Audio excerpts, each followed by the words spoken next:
плевра қуысына пункция жасау. Плевра қуысына пункцияны гематоракс, пневмоторакс және гидроторакс кезінде жасаймыз. Пневмоторакс плевра қуысына ауаның жиналуы, гидроторакс сұйықтықтың, ал гематоракс қанның плевра қуысында болуы.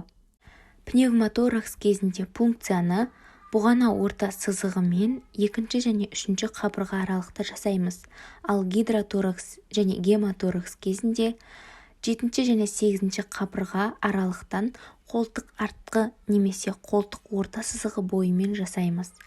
Және де ескере кететін жағдай, әрқашанда төмен жатқан қабырғаның жоғары қырынан инені 90 градуста енгіземіз. Себебі жоғары бөліктердегі нерв қантамырды зақымдап алуымыз мүмкін.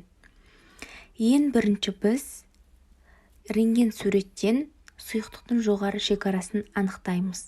Науқасты қатты орындыққа арқасын өзіне қаратып отырғызамыз. Көкірек клеткасын сау жағына қарай еңкейтеміз.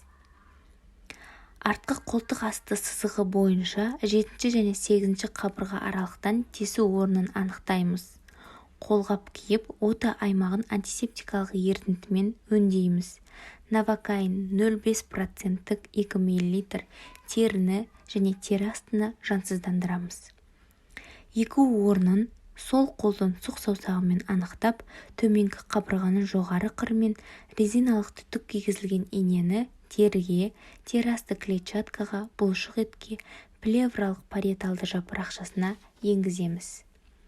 Ине түсу сезімінен кейін сыртқы резиналық түтікке шприц жалғайды. Түтікті қысқышты аламыз және поршенді өзіне қарай тартамыз.